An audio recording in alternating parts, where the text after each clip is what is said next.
All right, we're live. How's everyone doing? Welcome to the Black Tech Twitter video podcast number 3. All right, we're live. All right, cool. So it is Jerome in Paris. How you doing, Paris? I'm good. You know, how you doing? I'm getting better. But how are you? I'm not sick like you, but I feel like it. I bet.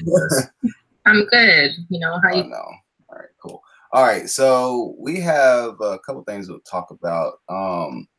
You want to go ahead and start off with the new application? Yeah. Okay, so I'm gonna actually put their Twitter handle in the chat. So someone named at Startup Cardi B, them and I were jokingly discussing about having Stack Overflow for only Black people. And then they reached out to me yesterday and told me that they actually made it, which is incredible. So we now have a Stack Overflow for Black people called Black Overflow. It's much more forgiving. We're not going to downvote each other and not get our questions answered. So that's exciting. So I'm going to put their Twitter handle in the chat as well as the URL. Did you put it in the Google? Did you put it in the Hangouts chat, or did you put it in the YouTube chat? I'm putting it on YouTube. Oh, okay. I'm getting there. Okay.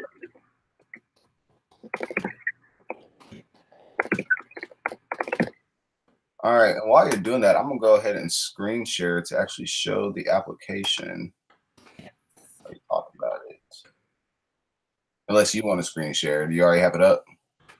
Oh, go ahead. I'm like not set up at all. Okay, cool. All right. So that's not it. All right, so we got Black Overflow. This account, you sign in with Discord, which is awesome. So you know you have to be part of the Discord channel and whatnot. Looks like we're using some basic Bootstrap or what have you. Need to reach out to Startup Cardi B and figure out all the technologies that were used to create it. But let's see, we got our categories. We can do new topics. All right. Let's see. We can categorize it by newbie for beginners to quickly help find troubleshooting, site feedback, or yes. We have the title. We can paste the link. We can use Markdown, BB code, or HTML to format.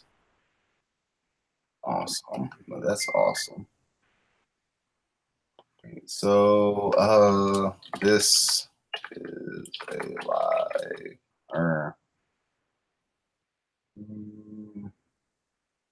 Yeah, this is a test question.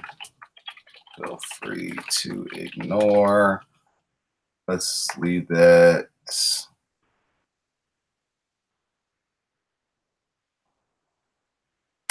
Make it like feedback. Nothing in particular. Just wanted to know what technologies were used to make this app. All right, cool. Create topic. Cool. So you can bookmark it. You can share it. Awesome. Share it on Twitter.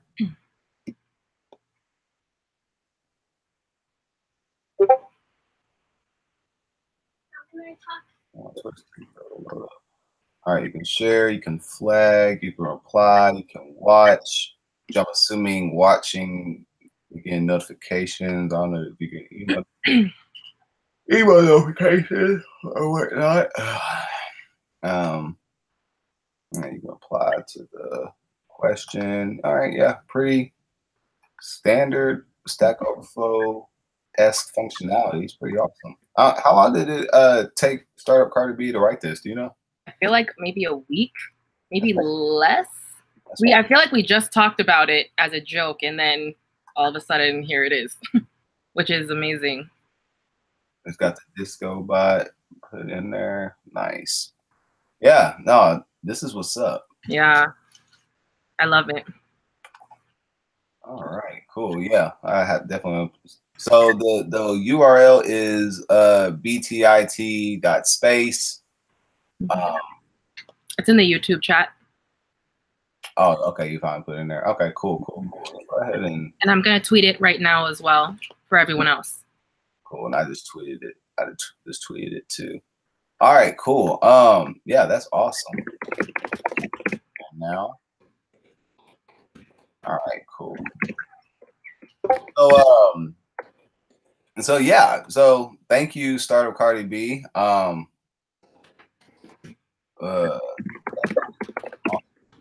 So hit me on. Sorry, I'm reading the comments. What's up, Adrian? Here, great idea.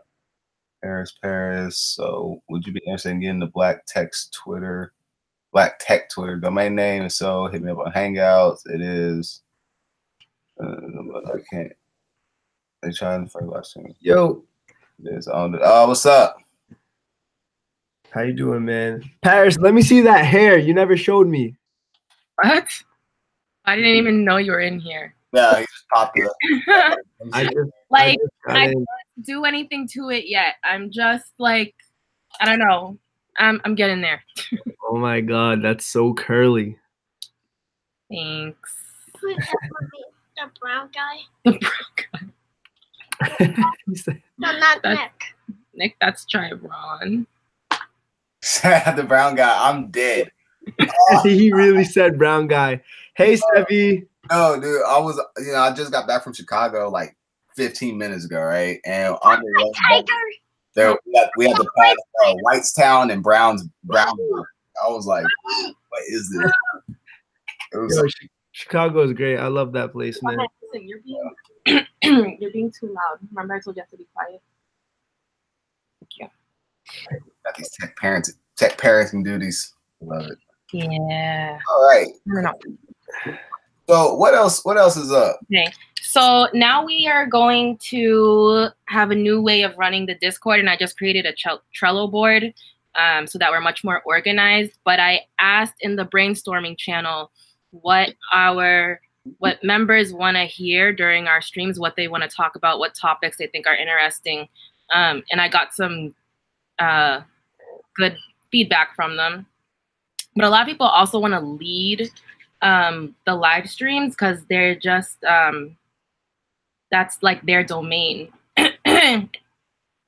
So from now on, I'm going to create a schedule for, I'm going to say every Sunday, unless we're trying to change up times. But if it's going to stick to Sundays, we'll either discuss a topic or someone can take lead on that topic and talk about it, and others can join in who also have experience or, want to ask questions and hop in. So that's how I see us running the streams in the future. Yeah. And I want to know how that sounds for everyone else. No, I like that. Actually, I was actually looking at the YouTube live stream events API.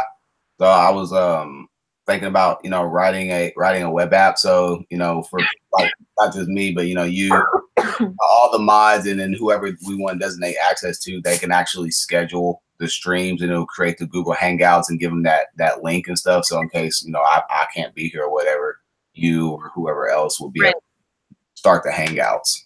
Yeah. So no, I think that's a good idea because especially if we want to have multiple streams on multiple days of the week, have different people lead it. Right. And I think a few good ideas as well was someone said we should start promoting Black businesses to either, give reviews to, ratings, or of course, like purchase from them, donate as well. Like maybe shouting out a few each stream so that, we're bringing awareness and people, they get business. And yeah, that's what a lot of I like that. That's what like a lot of podcasts do and stuff. Mm-hmm. Yeah, like a simple shout out. I think it would be really dope. Yeah, and also to piggyback on that, if anybody wants, looking for a cool, website, there's actually, let me go back and screen share real quick. Pretty sure. So, putting black businesses on here. Yeah, black business. Up blackbusinesspal.com and put yourself on there. And not only because it's a cool app, but I wrote it. So, Nice. Wow. But yeah, I mean it's free. Go on here. You can put. We have 5,000 businesses, I think, on here. Wow. So You said 5,000? Yeah. Ooh. Is that in the chat? Not yet. Wait, are other people looking at us right now, or we got people in the chat and talking and everything? I don't see anything That's at all. on the Hangouts chat. You need to go to the YouTube chat. Yeah. I'll open that up in a second. Well, yeah, we have, it's on this page right here. It looks like we added a bunch of stuff from Seattle. My business partner adds like a different city every month. So we got some stuff in DC and stuff in here. Yeah, we're actually working on I'm working on this next iteration called BBP Events, Black Business Pal Events, which will be like a kind of like Eventbrite for Black businesses. So not only can we can put the businesses on here, you can do here, let me go like this.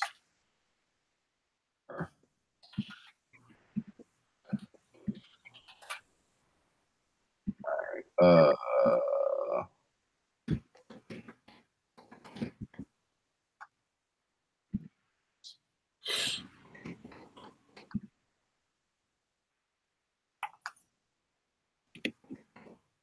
I'm trying to find specific businesses. Anyway, let me just pull up any random one. Yeah, so you can put all the information. You have the photos, and all that good stuff. Yeah, any Black businesses, I would love to shout out Black businesses. Mm-hmm. Yeah, put them on there. We can do that. Also, let's see, Madonna.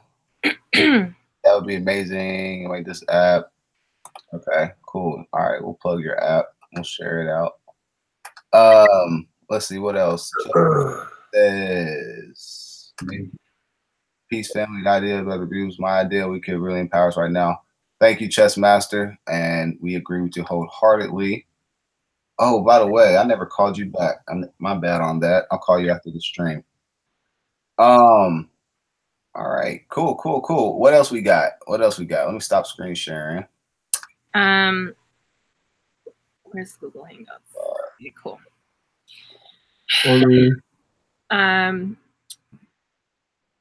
So that's it for now, but I think we do want to start on a topic that someone wanted us to speak on.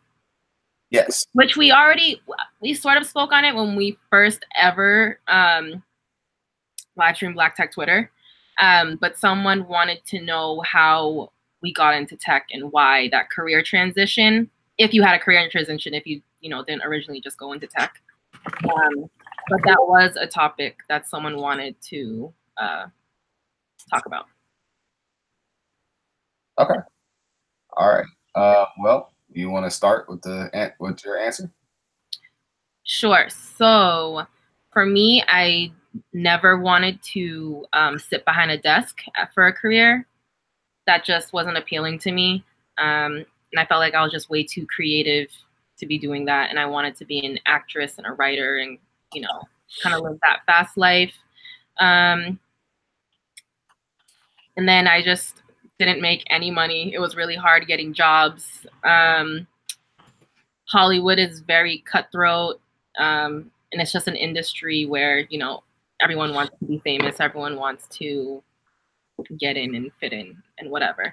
So I kind of had a roller coaster where I just, after moving to LA and I just didn't make it, it was just really rough. I came back to Boston and became an esthetician.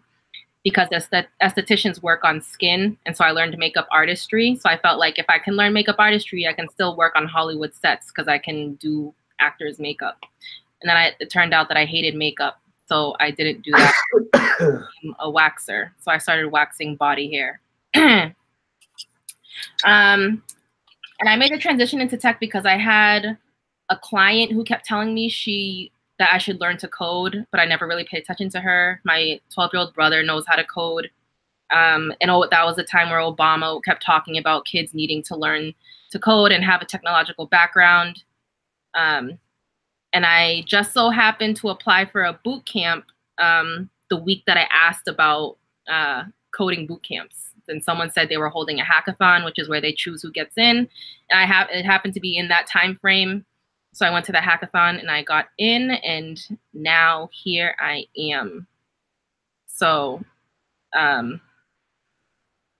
yeah, the transition is cool because while learning web development, I just learned that art can also be technical, and I'm still being creative. I'm still bringing ideas to life. I don't feel like I'm missing out on anything and that, I'm settling. I don't feel that way.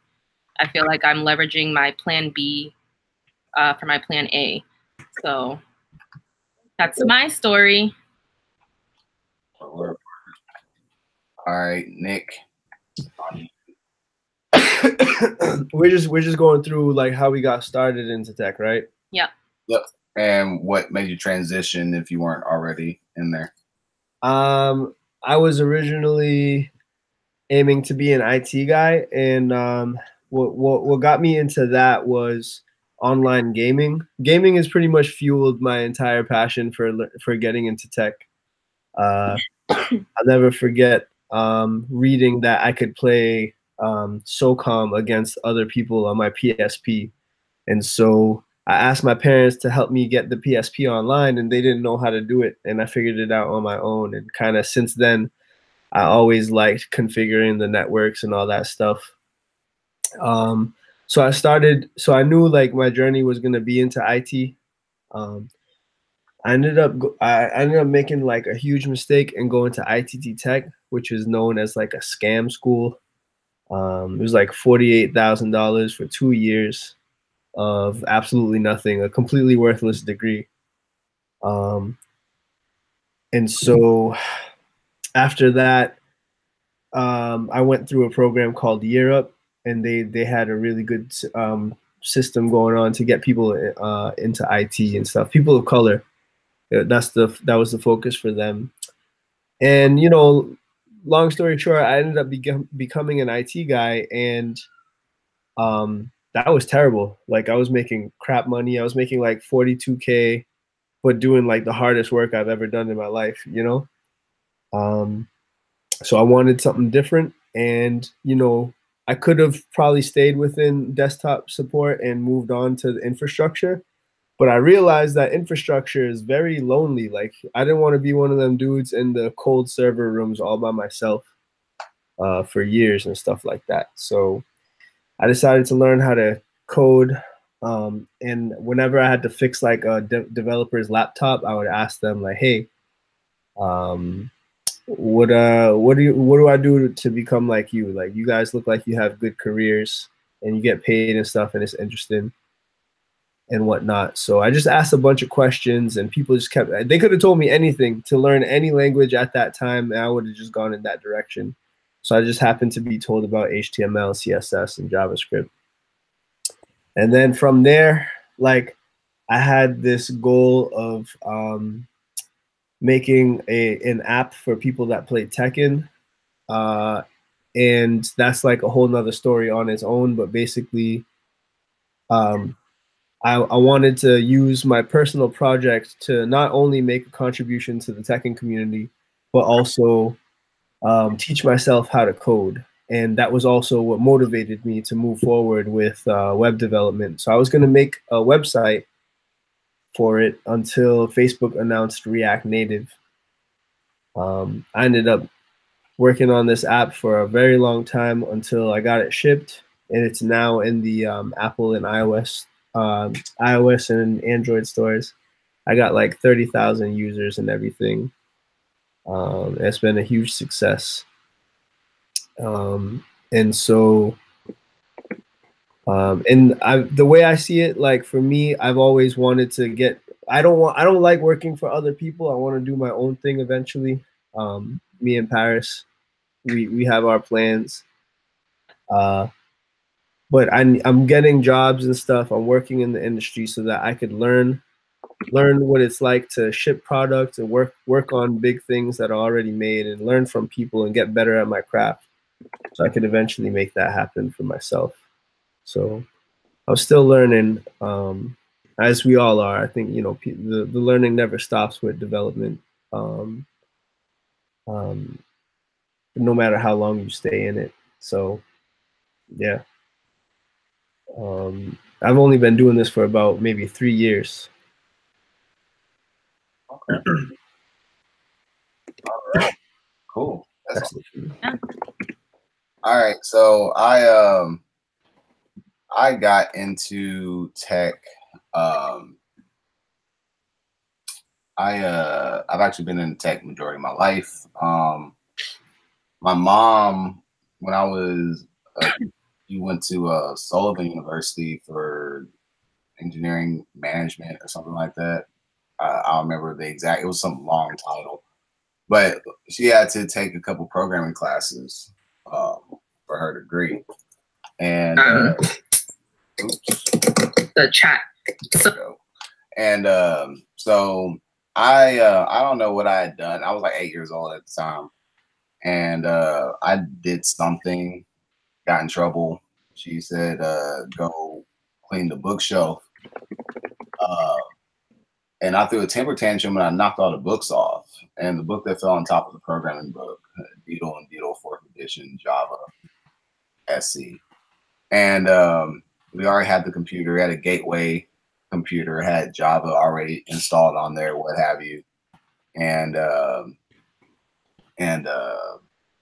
just read. Like I had a 12th grade reading level when I was 8. So I picked up the book and I just followed. Crazy. That's crazy to me. I mean, we didn't get TV. We didn't have cable or nothing for a while, so all I had was books. But yeah, so yeah, I just taught myself. You know, a lot of the stuff, you know, I didn't really get until I was like a little bit older. But you know, I understood it enough to use an application, but like the theory of, you know, behind data structures and algorithms and systems programming and stuff like that I started to really understand that when I was like 14, 15, 16.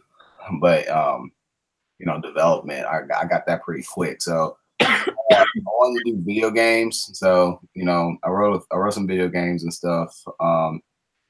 I switched from Java to C++. I went from C++ to Ruby because Ruby allowed for me to do scripting in the gaming engine I was using. And then from there, I went to web development, and that's kind of where I found my love, was full stack web development. Now that being said, I love systems programming and operating systems. So I do a lot of systems programming in Go and C++. But my main money maker comes from web and mobile apps. And that's where I'm at now. So, you know, I've created a few apps. I like flipping apps. So I go like flippa.com. Well, go ahead and share my screen one more time. I'm feeling educational. All right. Let me go and share this. What do you mean you like flipping apps? Are you watching my screen? Can you see my screen? I see it. Yeah. So I use this app all the time. I've used this app for years to sell apps, domains. Oh, I see. Yeah. So that kind of flip. yeah. You know, I put out the apps, I put the bids up on there, and then I sell the source code. And yeah, I mean, you know, do stuff over the weekend. And you made this? No, this is an app where I sell apps that I've made.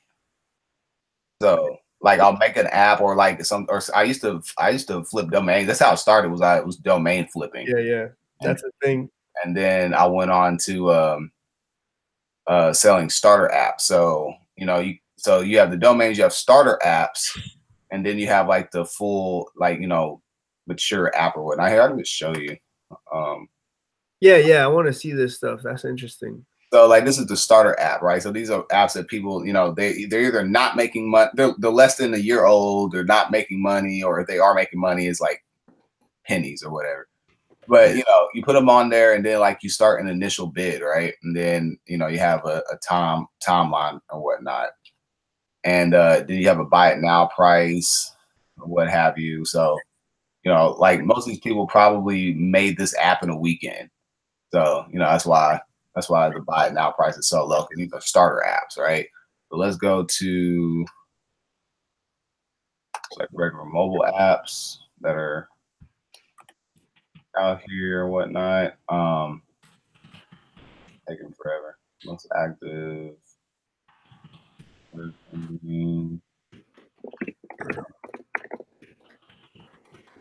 Yeah. I mean, some of these apps go for in the 5-6 figures. I'm trying to find the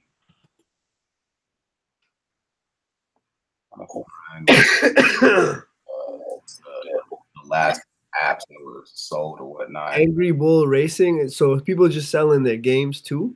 Yeah. So it's got 60 bids, 9 days. It's going to pass that 15,000 mark. I can tell you that right now. Wow. But yeah, so it makes. That's really cool. Yeah. So what people do typically is they try to get 2 years worth of income. So this app makes $500 a month. So that's 11,000. Not 11,000. 6,000. Around like $6,000 a year. So he's selling it for 15,000. About right on the money. Do you have? I feel like you have made tons of things, like more things than I will ever make for the rest of my life. And I would love to know if you had a place where I could see all the stuff that you worked on. Yeah, I mean, my GitHub is probably I have like how many public repos I have. Like you've been making things since you were 8. Yeah, I got 164. Yeah. Damn. Why am I not? Hold on. Let me go to my GitHub. Oh, yeah. You gotta look at your GitHub.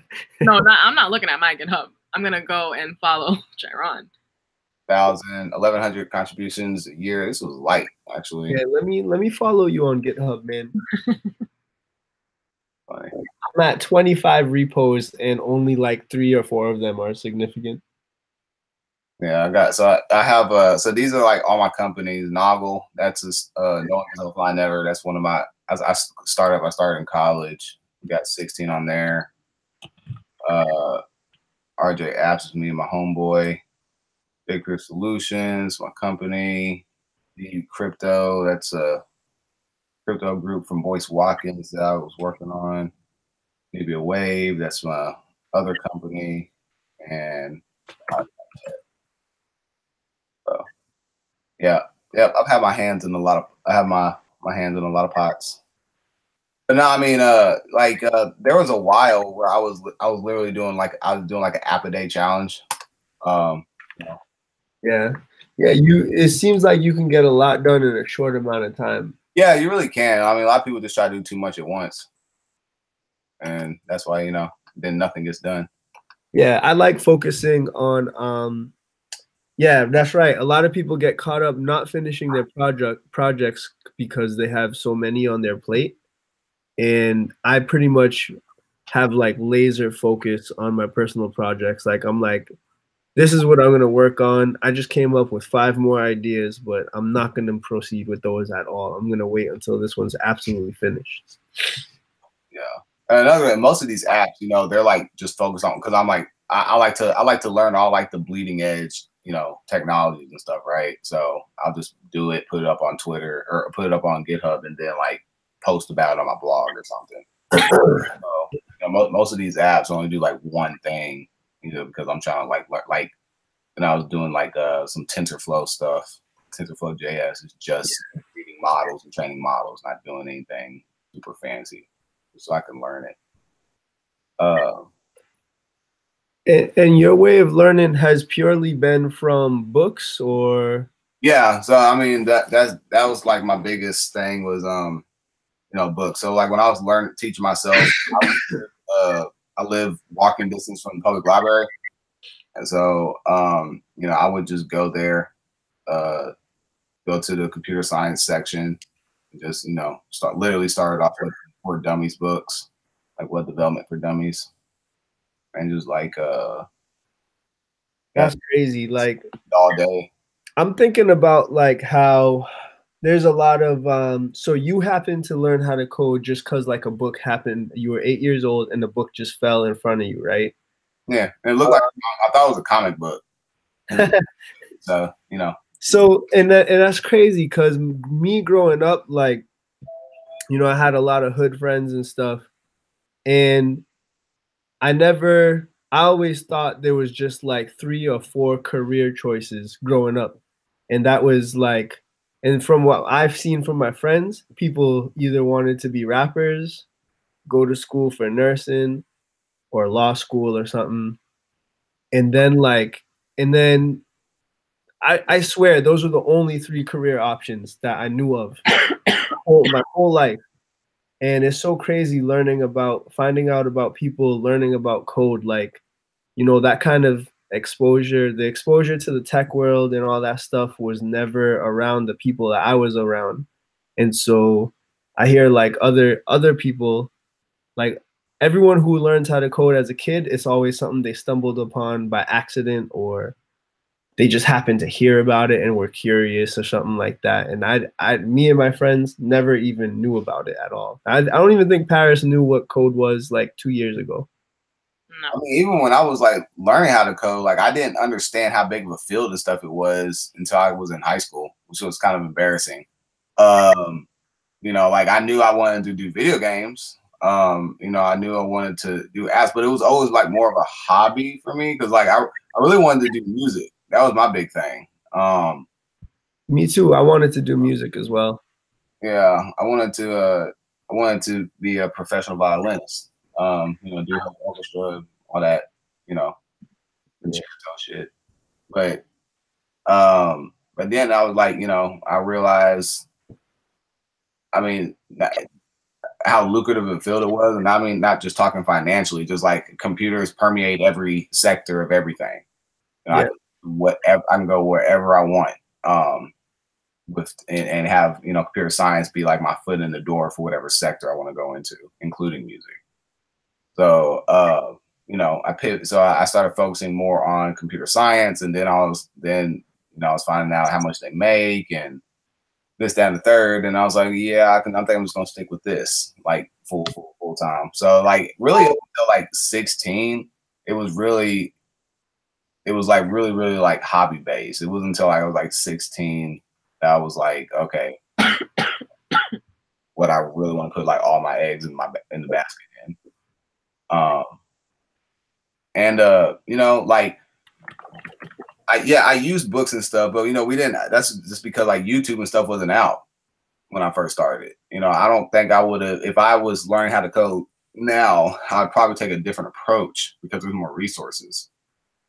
Like I was looking at that kid who spoke at the 9-year-old React developer. He spoke at ReactConf. That's crazy. Yeah, and I was like, like if I was 8 right now and learn how to code, like I'd probably do what he did, which I'm pretty sure he did like videos and online camps or whatnot. Man, if I was 8 right now, I would go outside and find a stick or something and just like throw it and do that all day. Them TI 84 calculators? No. Oh yeah. Yep. Calculators. Yeah.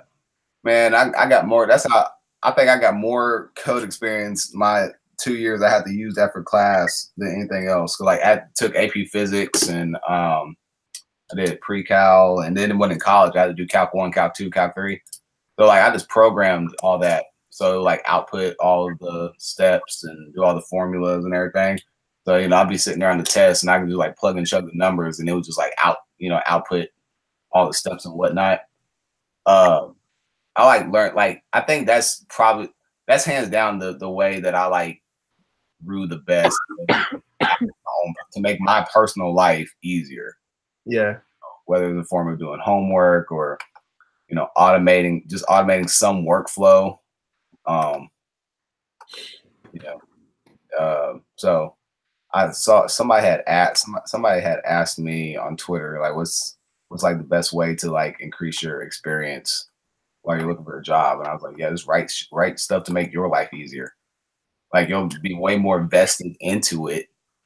You'll be way more invested into it because it's going to directly be pertaining to you. Yeah. And it's also something that can highlight your skill set and other people can use. My buddy in Chicago, I just got done seeing. He got a 3D printer, and he does IoT and stuff. So like he automated all his blinds. He has a blue nose pit bull, right? And it likes to play tug of war a lot, and it's like hella strong. So he building a robot arm. He 3D printed a robot arm, and it'll grab and do the tug of war with the dog. He won't get tired. And he's, oh my god!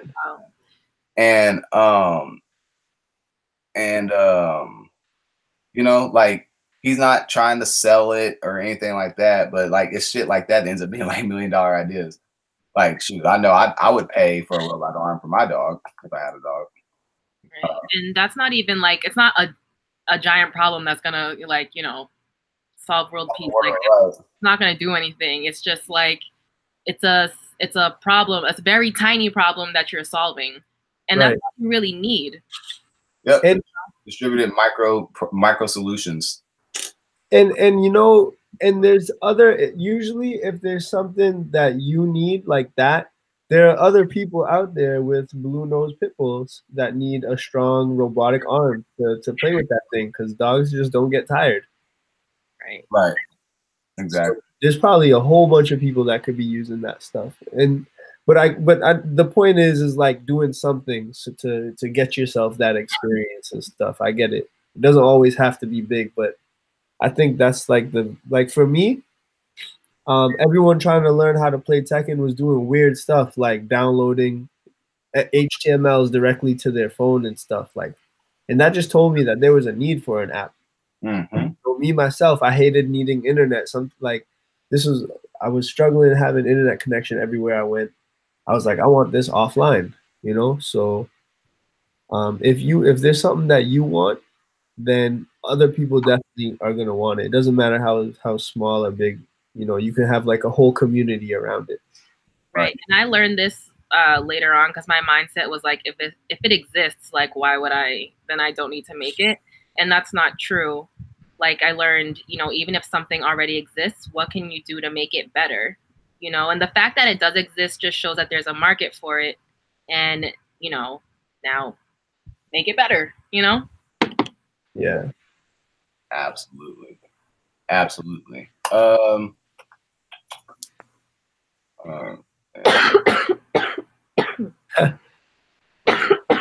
Yeah, people are saying, someone was like, the only thing I did on a computer was play Sims.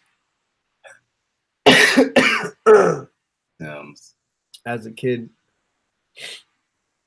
I think there's a lot of value in trying to get exposure of coding to the youth.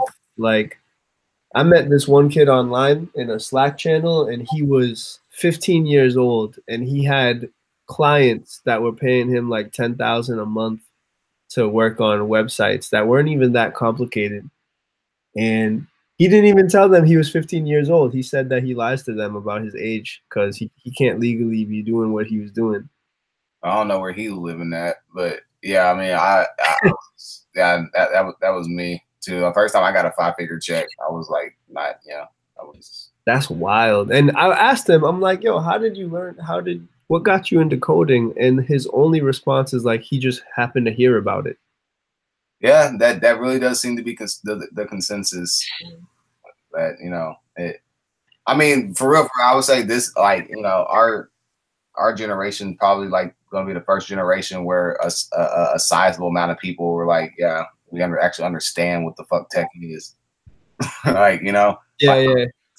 Definitely our grandparents, you know, it was like they don't. We're the first generation to really grow up with technology. So. Right. That reminds, it's so funny because both my grandparents and my mother, they were learning computer science, and I think they were even coding back then. But everyone figured that computers wouldn't go anywhere, and like now here we are, which is hilarious. Yeah. Yeah, I remember, you know, people were like, yeah, internet's gonna be a fad. Yeah. Anybody remember, like, how many of y'all remember Y2K? There was like a lot of money. Oh, I remember that. Yep. So much money. And Y2K was nothing but like just like human ignorance. It's just kind of crazy. Like people like were literally like freaking out, and it was like not really in the grand scheme of thing. Wasn't that? I mean, it was like an hour fix for most companies. Yeah. And it just kind of goes to show like how computer illiterate we are in the country. Actually, you know, looking at like these Facebook, these Senate hearings that have been happening last few months, like with Facebook the other day and Google, or was it Google? It was Google the other day, and Facebook was a few months ago, and like watching the senators ask questions, basic questions about like, oh yeah, like, they don't know what the hell they're saying. I was cringing. Cringe, man. Like, what was the worst one? I'm trying to think of that. Probably when they asked Facebook and they were like about cookies. And how do you store it? And then Zuckerberg was just like, it's a basic building block of the internet. It's how the internet works. I can't not, you know, not do that. Or whatever. I remember one dude asking one of the Google execs, like, he was like, the GPS, the tracking system has to go or something. He's like, so you mean to tell me with this phone, if I walk across the room over there, Google knows my location, my exact location? And the dude was kind of like, he was baffled. He didn't even respond right away. Just staring at him like, I mean, they just are so completely out of touch, and they don't trust it at all. I mean, I think, and you know, it's okay to not trust technology. There's like them leaks and hacks and all that stuff, like hacking and whatever. I get that. But it's reaching a point where it's just pure ignorance. Dog, it's like witchcraft. Yeah, I was about to say, dog, like I've lived in the sticks in Kentucky, right? And like I've literally had people be like, that's from the devil. That like people who believe like, you know, the revelations, the end times, like they believe like that computers, like the internet is like part of revelations type shit. Like it's very, and you know, you know, believe that. Like say it to you with a straight face, that's scary to me. Got people who believe that. Yeah, who knows where it's going, man. Yeah. Some of these. Madonna said, "Father got me into a PhD in mathematics. Had to follow his path. That's what's up. Key things to take from previous generation would be understanding the past failures of the last 10, 20 years. Understand commerce and the law. That's very true. But those should be able to create something beyond where we're at now." They asked Google why their granddaughter's iPhone behaved. Granddaughter's iPhone behaved a certain way. I didn't see that. He was like, "Yo, you gotta go ask Apple or something." Like that's an iPhone. That's crazy. Education is really the only way we can get past that roadblock. Okay. Yeah. What were you saying, Nick? My bad. No, I wasn't really saying anything. I don't know. That type of stuff, that kind of ignorance, it's gonna have to go away with time, and eventually more tech savvy people are gonna have to take them spots. I mean, it's gonna go away when they die out. Yeah. I didn't want to say it that way. But that's They're exactly literally what I gonna was die trying soon. Like, and that's it. And then here we are. So Right. That's literally what I was thinking. I didn't want to put it that no, way. you gotta be blunt with it. All right, They're just gonna die out. You got that. I don't know if we're gonna do what we did last time, where if so I guess the theme was like how we got started, and I don't know if we want to have other people jump on real quick to Sure. share their getting started. Let me go ahead and post the thing in the channel. We'll get the first 5 people. So Another thing we're gonna start doing is announcing the stream like the day before and the topic and who's hosting it or who's gonna be leading it. yeah, and probably do a lotto for the people who will join too. Yeah. Yeah. But I just posted it. I just posted it on the YouTube. So first 5 people who want to come on, tell us about how they joined, how they got into the whole tech realm. We'd love to have you. And while we wait for that, and I'm waiting for this Red Bull to kick in and get me awake, we will speak on. Let me have it up. Let me pull it up.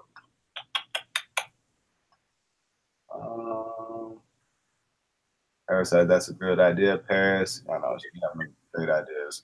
All right. NHC, what up? Great idea. A Kent, Andre Wilkerson. Kristen, you should set up. You could set it up in Eventbrite in a number of cities with large Black populations. Also, you can go to Facebook events page as well. I do think the Facebook events page is a good idea. Oh man, we don't even use Facebook anymore. Ever since we switched to Twitter. Yeah, I know, right? But we can automate a lot of that stuff. Like, yeah. I think they put up blockers between Twitter and Facebook. So I used to be able to. I have a T7 Chicken Facebook page that used to receive the Twitter feed, and they cut that off. You just have to re-authenticate because that happened to me too. Oh, really? Okay, it's still possible. Yeah, I literally just did that like 4 weeks ago. I re-authenticated it. I guess they must have done that after that first breach then. Yeah, the version update or whatever. But yeah, I mean, yeah, we can automate stuff for the Facebook. I think we need a Twitter too. We have a Twitter, we just haven't. Oh, not Twitter, Instagram. Oh, we have an Instagram. We just didn't post anything yet. Oh, okay. Well, yeah. We also need a logo. That's something else we need. All right. I know we got some graphic design people in there. Get a logo. Somebody give me a dope logo and I'll cash app you some money. Or PayPal or whatever. First one to give me the Coda's logo. I'll throw you a little something. Oh wow. Yeah, that should be like a Twitter announcement. Yeah. Oh, Christmas Eve. Oh yeah, Christmas Eve. Oh yeah. Oh snap. Wait. Oh, all right. Tell you what, I am going to give away. Let me go ahead and pull it up. Let's do a Christmas giveaway. Uh-oh. Anyone in the chat or just like Twitter? You got to share it though. Yeah. All right, so I'm gonna give away a copy of this book, which is like my favorite computer science book of all freaking time. All right, so I'm gonna give away a copy of Algorithms to Live By: Computer Science of Human Decisions by Brian Christian and Tom Griffiths. One dude is a computer scientist and one dude is a neuropsychologist, and they came together and wrote this book called Algorithms to Live By. And not only is it just like an overall great book, but like you're learning algorithms, you're learning data structures, and you're learning psychology all in one. It's like just how to like navigate just the world. It's anyway. Merry Christmas. I'm gonna give away a copy to shit. How do you want to do this?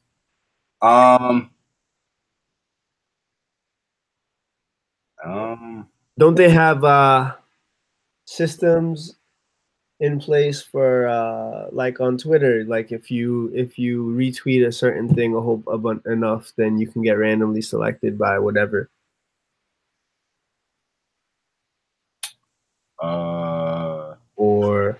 Or maybe you could just go on Twitter and say, I'm thinking of a number between 1 and 100. All right, doing a Xmas giveaway. Oh, you have a whole website. Who, me? Yeah. Yep. I got a couple drafts. I don't even have one of those, and I'm a web developer. Programmers have a website. Everyone, we gonna all put up a WordPress site in like 5 minutes. Let's do it. Everybody put up a website. That's really good for marketing stuff too. Oh yeah. Especially if you're freelancer, like, oh man, this person got a website and shit. All right. Yeah. Like Twitter. Giving away a copy. I can't type. Of. Oh, you got a whole bunch of stuff on here. Yep. You got selfies and everything. Hilarious. Yeah, I got a big mailing list and stuff on there too. But I really should engage them more. All you have to do is I don't know what you want to do. I don't want them to do it too much. Just retweet it. Best person who got the best Millie Rock. I'm about to do another code bars challenge, but want to drop code bars.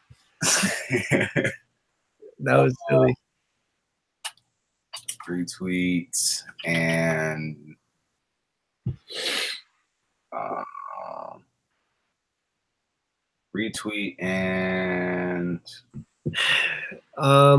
you could do I don't know, you could just randomly select.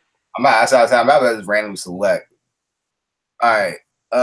Count hashtags.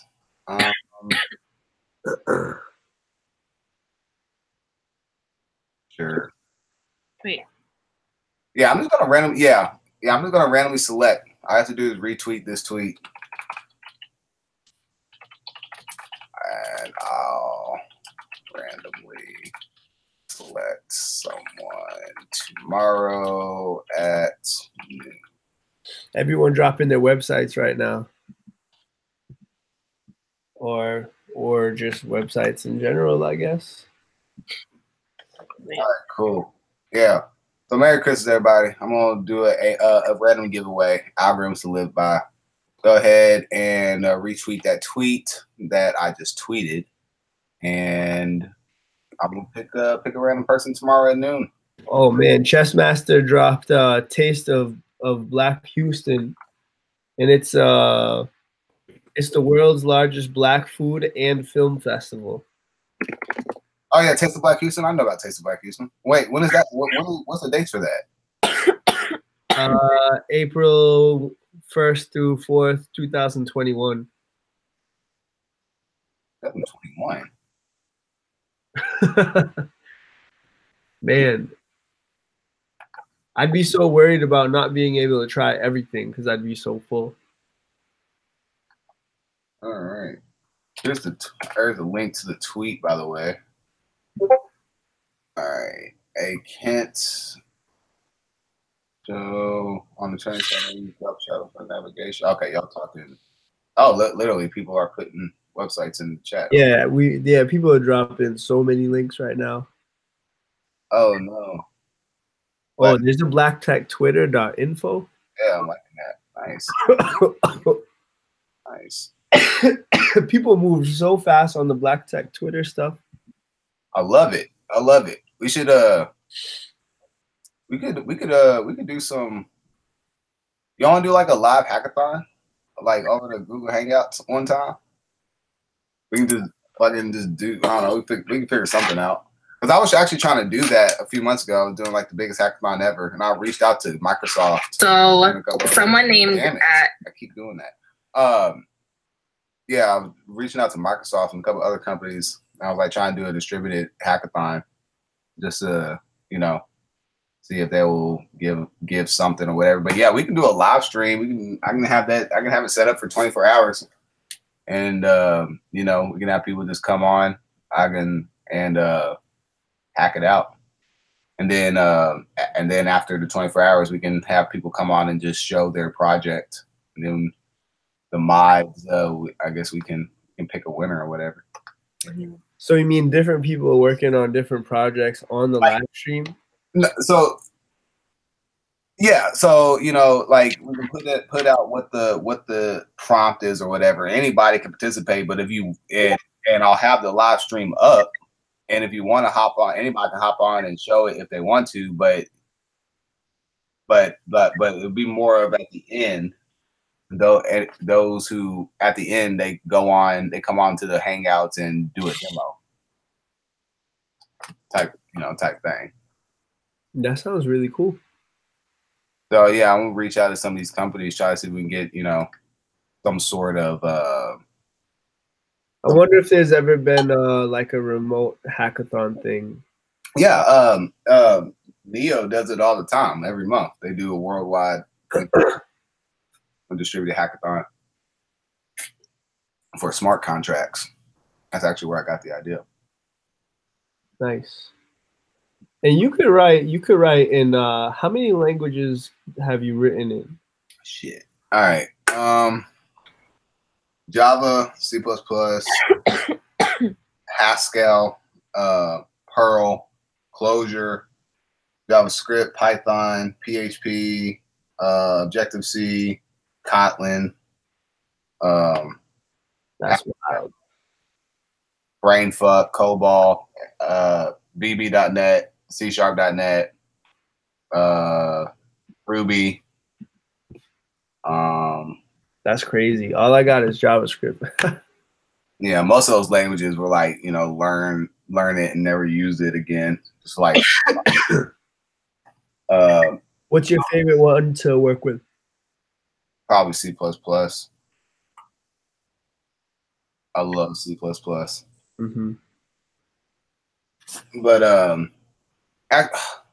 okay. I don't know. I can't really say that because I don't work with C++ as much as I used. Last time I worked with C++ when I was at GE Healthcare, but I love reading C++ code. Like I was looking at some Linux kernel code 2 days ago, and I just love reading C++. But honestly, I'll probably have to say JavaScript just because of versatility. Everything you can do with it. Yeah.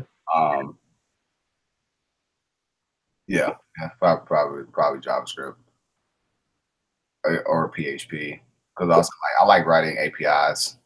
I really love back-end coding. Even though I do full stack, I'm much more lean towards back-end than front-end. So JavaScript, PHP. Yeah, back-end seems a lot more straightforward. Like I could write APIs with Node and stuff. Yeah. I mean, because you ain't got to worry. User interface adds that intuitiveness aspect that I don't particularly like. Because I don't care how stuff looks. I really don't. I care about functionality, which is why I like writing APIs. So yeah, that makes sense. Yeah, for me, I'm not like I think I'm more of an experienced person. If I really had to be honest with myself, like I do want to get better at coding. I want to understand computer science stuff. I want to get stronger with algorithms and data structures and whatnot. But for me, all I need to know is how to make an app work and how to make the app look good for the people using it. Like T7 Chicken, the one that's in the App Store right now, it looks and works pretty well, but the code is actual crap. Like that was me just trying to learn, and it's terrible. And so then that's why I'm redoing it because I got better. I have better practices, and I know what's going on a lot more. But for me, that part is what matters the most. That people can use it and it's convenient and stuff like that. Yeah. Well, I'm glad you brought that up. You said that the code was crap, and not saying I'm not going to agree or disagree with you because I haven't looked at your code. But that brings us to the point of like software development versus like software engineering, right? So and like optimizing your code, you know, best practices and all that good stuff, which is like really hard. It's hard to learn that stuff self-taught because like you don't know what you don't know, right? And there's like 8,000 different ways to do the same thing. So, Right.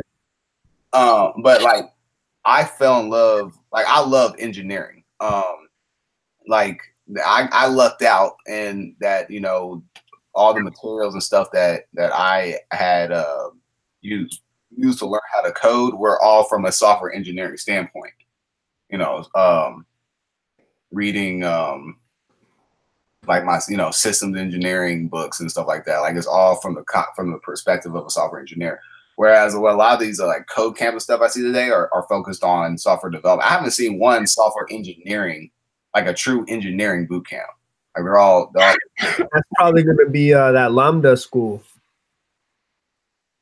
Oh, you know what? Lambda school I think is actually probably the closest thing I have seen. Yeah, I'll give Lambda school. Lambda school's on their shit. But it's true though. You're right. You're totally right. Boot camps and stuff, they're all about making something happen, making it look good, and shipping it.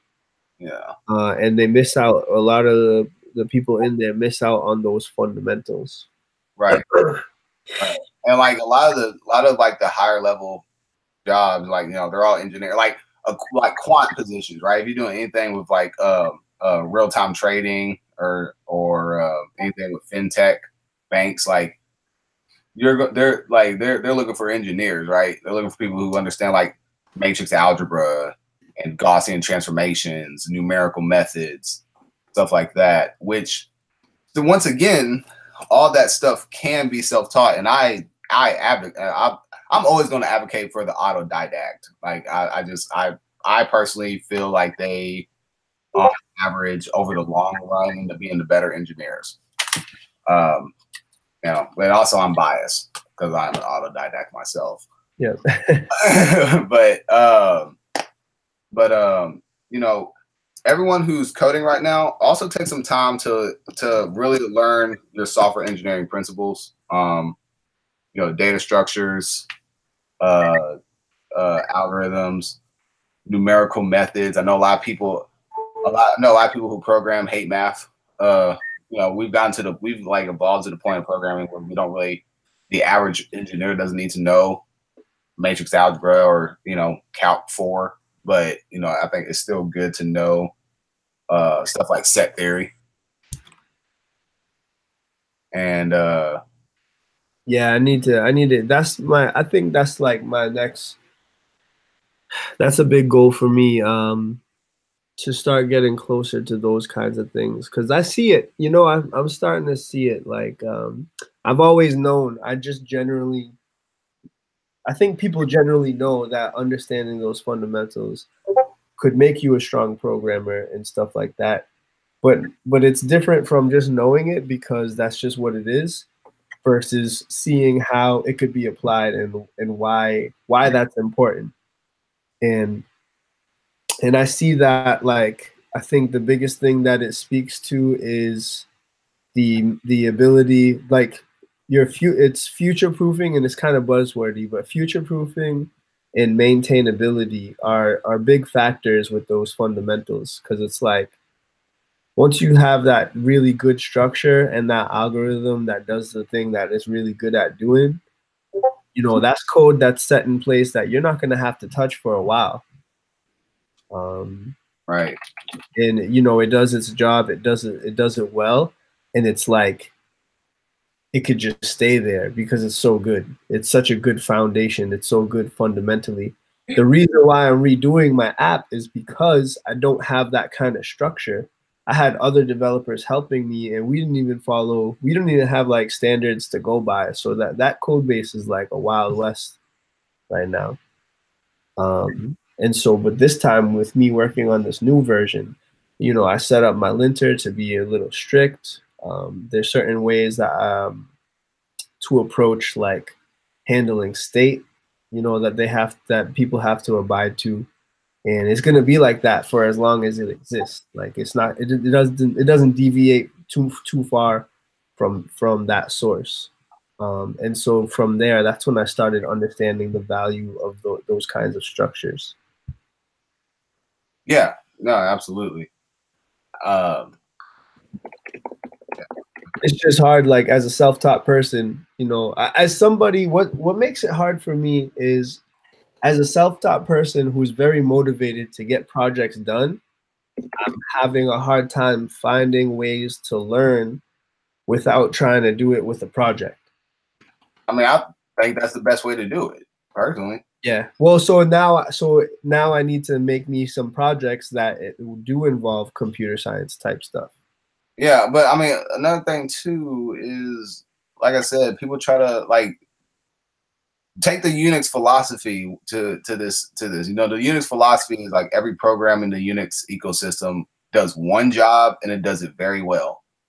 Doesn't and you know what makes Unix so robust is that you have all these individual tools that you can use together.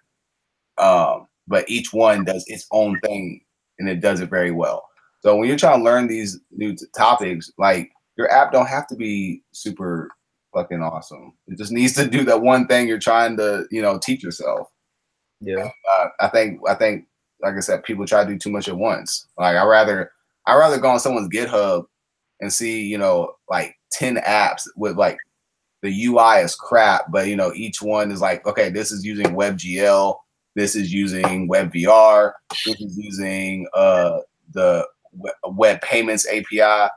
And each one I can understand that he knows what he's doing. Like we can get a UI to engineer if we need to, but this person obviously knows what they're doing on the software front. Like that, yeah, that definitely has more merit. Yeah, for sure. Quick question: have we talked about, or should we, or are we going to talk about that Black Overflow thing right now that's going on right now? Like, we talked about that already. Yeah, at the very beginning. Oh, my bad, I missed that. SMH. I'm trying to find. I have on my Google Drive. You know, I like downloaded most of my college textbooks. I'm just gonna like make it an open link so you got so anybody can check out these software engineering resources. College. Where's all my college? School. Here we go. And no, this is homework. All right, let's go back to the chat. That's what I'm talking about. APIs. Boom. Yes, I love it. I love APIs. You can extend it, and anybody can just write stuff on top of your stuff. It's nice joining the team today. Well, X and I appreciate this group. All right, Madonna, peace. Foursquare was dying until they started selling the API to Pinterest, Snapchat, and a few other companies. That's true. Lorenzo for Discrete Math. I was recommended Book of Proof by Richard Hammock. Oh, that is a good book.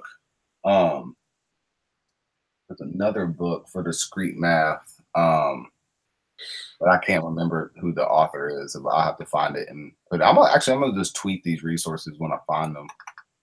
Do I have it in my Nesby? No. It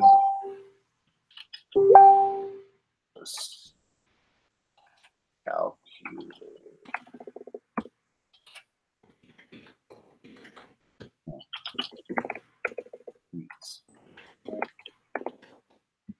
Like drafting negotiation. All right. Do we have anything else in the chat? Wait, say that again. Sorry. Chat for more questions. You guys really want this book? Yeah, y'all all about books today. I have books. I haven't even opened them. I have this one. I don't know if you've read or heard of this one. Hold on 1 second. I got Design Patterns, Elements of Reusable Object-Oriented Software. Is that Martin Fowler? Nah, it's like by Eric Gamma, Richard Helm, Ralph Johnson, and John Villicit. I can't even pronounce that. Yeah. But I've had this book for a grip. I haven't even opened it, man. Man, read that cover to cover. The art of not the art of refactoring. Is it the art of refactoring? Martin Fowler. It's a really good book. Anything about Martin Fowler actually is clutch. He's one of my favorite, if not the favorite, my favorite computer science authors. Yeah, I've never. My issue with programming books is like they're so dry most of the time. And I mean, I don't need comedy or a sense of humor or a dope story or something, but it's hard for me to get through it. Just must be a boring person because I'm just like, yeah, I don't know, man. All right, here it is. Computer systems, a programmer's perspective. All right, I'm gonna make this an open link, and then I'll just share this. Oh man, this cough is killing me. All right, everybody, this is a great software engineering source. Anybody can go ahead and grab that. I can also pull it out. It's one of my college textbooks, Computer Systems, a Programmer's Perspective. It uses C++, but you know, if you're looking to understand like the ins and outs of your computer from like the networking perspective, etc., programmer's perspective, that is an excellent book. I'm trying to find my artificial intelligence book, but I can't. Oh wait, I had a physical. You've written AI stuff. Yeah, that's what. So at University of Kentucky, they taught AI in the grad school, but they let me take it when I was undergrad. And so like I ended up falling in love with genetic algorithms. Like I love AI, machine learning, genetic algorithms, all that good stuff. So that's what I like before I dropped out. That's what I was concentrating on was algorithms and artificial intelligence. Yeah, I'm real big on all that. I want to do like an e-course on introduction to AI, but it's like I don't know how to do an introduction to it. That makes sense. I don't know. Like I could see myself teaching college because I'm very good at like talking that high level, low level stuff, but trying to like simplify it, I'm not. I can't. I suck at that.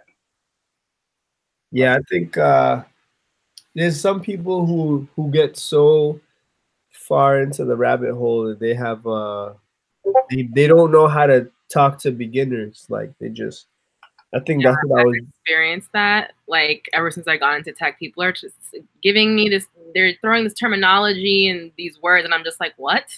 You know? And I'm like, can you explain it to me like I'm 7? And they'll literally say like I can't. Yeah. Yeah.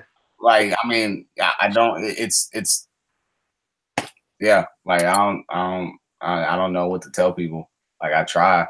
Yeah, it's easier. Like I feel like because I'm not at that level, I'm very aware of what it's like trying to learn. And so when I'm explaining things to newer people, like I know how to do it. I know exactly how to talk to people who are now getting into coding. And it's so easy for me because I was just right there. And right. You were like a great mentor for me. Like you explained things to me with examples and with food and like you know, explaining how APIs are like waiters, and I'm like, all right, cool, like I got it. Like, you know, that's like, yeah, like for juniors at least. I feel like that's really important. Yeah, and so I'm in a place now where, you know, when people are explaining things who've been coding for like 10 years or something, I'm like, I'm starting to get an idea of what they're saying now and stuff like that. But I just feel like it's something that it reaches a point where you can't help it. Like you've been doing it for so long. Like you're just on another level to the point where you can't go back. And I don't know what it takes. Like I think there needs to be more material out there for people who are like sort of past that junior phase. And like a lot of documentation assumes that you know some stuff already. You know exactly how a project is structured or how things connect and work with each other. A lot of documentation, they're not there for juniors exactly. And I don't know. It's just sort of like a thing I hear all the time. Like people are like, I did all these courses. I did this one thing or another. I've been telling Paris I'm gonna make a blog on this for like a long time too. But stuff like how to structure your first personal project or something like that. You know, people are like, I know how JavaScript works. I know how HTML and CSS work, but I don't know how to make an actual app. I think there needs to be some sort of attention in that area. Yeah, that actually be a whole nother topic in and of itself. Yeah, that's definitely that's that. And another thing I hear is like, you know, people know, like you said, they know how to code, but they don't know how to turn like that skill set into an application. That's not an application that someone told them to write. And you know, I guess just entrepreneurial thinking, finding problems to like identifying problems, code problems that code can solve. That's like a learned skill. Yeah, for sure. Maybe I'll get on that blog post this week. I've been wanting to do it for a while. I'm heads down on my own personal stuff, my personal project right now. So yeah, I feel you. Me too. I'm trying to knock out a whole bunch of stuff. Yeah. I don't know if we have a set time for these things, but I was thinking about hopping off around 9 or so. No, I was literally just about to say I think we're gonna go ahead and close it out. Yeah, so we're gonna before next Sunday, I think will be the next stream. We'll post the time, who's leading it, and the topic, so that everyone's aware ahead of time. Yeah. Let's try. I'll try to have it like we'll decide by Friday and then post it on Saturday. Yeah. Okay. Cool. All right. Yeah, let's do that. And offline, let's come up with a calendar offline. I just realized that the Google Hangout has a Q&A button. Wait, what? I just clicked it, and I don't know what's happening right now, but there's a Q&A button to the left. Where? Oh. Right. It literally says Q&A. I see chat, share screen, cameraman, control room, Uber conference. Oh yeah, I don't. You guys don't see Q&A on the left? No. Share your screen. Where I do that at? Oh, share right there. Okay. Share. All right, right here. Do you see it?